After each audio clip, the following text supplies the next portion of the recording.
குருவடிகளே சரணம். Hello friends and viewers, எல்லாருக்கும் வணக்கம். மகான் திருமூலர் அவர்கள் அருள் செய்த திருமந்திரம் பாடல்களில் 3ஆம் தந்திரத்தில் கேசரி யோகம் என்ற தலைப்பில் சொல்லப்பட்டிருக்கும் பாடல்களும் அதற்கான விளக்கமும் பார்த்துட்டு இருக்கோம். இப்போ நம்ம பார்க்க போற பாடல் 818. நாதாந்தத்தில் உள்ளவர் மன அசைவு நீங்குவர், ஆனந்தம் அடைவர். மண்டலத்துள்ளே மன ஒட்டியானத்தை கண்டு அகத்து அங்கே கருதியே கீழ்கட்டி பண்டு அகத்துள்ளே பகலே ஒளி ஆக குண்டல காதனம் கோத்து ஒழிந்தானே.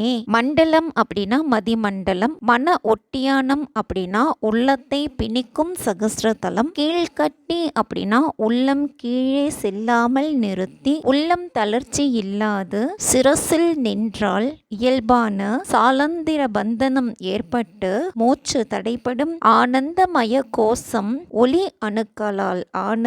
கூத்தொழிந்தான் அப்படின்னா ஐந்தொழில் ஒழிதல். 5 தொழில்கள் என்னென்னா படைத்தல், காத்தல், அழித்தல், மறைத்தல், அருளல் ஆகியவை. சந்திர மண்டலத்தினுள் மனத்தை பிணிக்கும் ஒட்டியான பீடத்தை கண்டு மனத்தை அங்கே கீழே போகாமல் நிறுத்தி பழைய ஆனந்தமய கோஷத்துள் பெரிய கதிரவன் ஒளி விளங்க குண்டலத்தை அணிந்த கூத்தனும் அசைவில்லாமல் விளங்குவான்.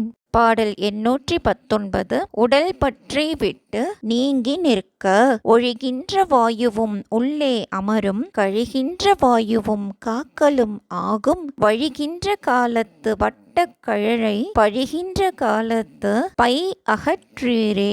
அமரும் அப்படின்னா தங்கும், வட்டக்கழல் அப்படின்னா சகஸ்ர தலத்தில் விளங்கும் ஒளி. மனம் உடல் பற்றி நீங்கி நிற்க வேண்டும். பழி அப்படின்னா பழிச்சுதல், வாழ்த்துதல் அப்படின்னும் எடுத்துக்கலாம். முன் சொன்ன சாதனையினால் விசுத்தி என்ற சக்கரத்திற்கு கீழ் சென்று ஒழியும் வாயு அண்ணாக்கின் வழியே மேலே போய் தங்கும். அதனால் ஒளியானது நிலை பெற்று வழிகின்ற காலத்தில் சகஸ்ர தலத்தில் விளங்கும் திருவடியை புகழும் போது உடலான பையை விட்டு நீங்கி நில்லுங்கள்.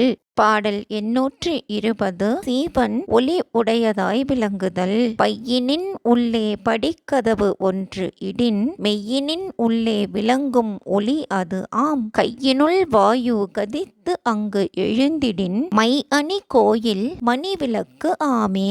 பை அப்படின்னா உடல், படிக்கதவு அப்படின்னா பூமி தத்துவத்துடன் கூடிய மூலாதாரம், குதத்தை இறுக்கமாக பிடித்தல் அப்படின்னா குதத்தின் வாயை 2 கைகளாலும் அணைத்தல், சுருக்குதல். இது மூலபந்தம் எனப்படுவது. இதனை இவ்வாறு சுருக்குவதால் அபானன் அமுக்கப்பட்டு மேல் எழுந்து இதயத்தை நோக்கி உள்புகும் உயிர்ப்பை மாற்றி மேல் நோக்கிட செய்யும். கையினுள் வாயு அப்படின்னா கை வயப்பட்ட மூச்சு, துதித்து அப்படின்னா ஒலித்து. உடம்பினுள் உள்ள மூலாதார கதவான குதத்தை இறுக்கமாக பிடித்தால் உடல் ஒளி விளங்கும். நாடியுள் அபானன் உக்கிரமாய் மேல் எழுந்த போது மலங்களுடன் கூடிய சீவன் ஒளி உடையதாய் விளங்கும்.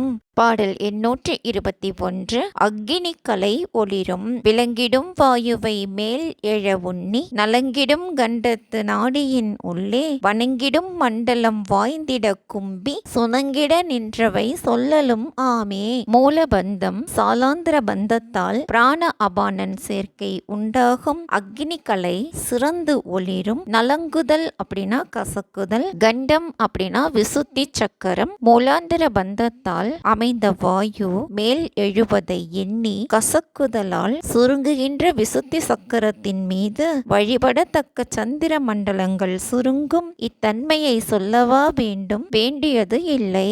இதுதாங்க இந்த பாட்டோட பொருள். மீண்டும் 822வது பாடலில் சந்திக்கலாம். தேங்க்யூ.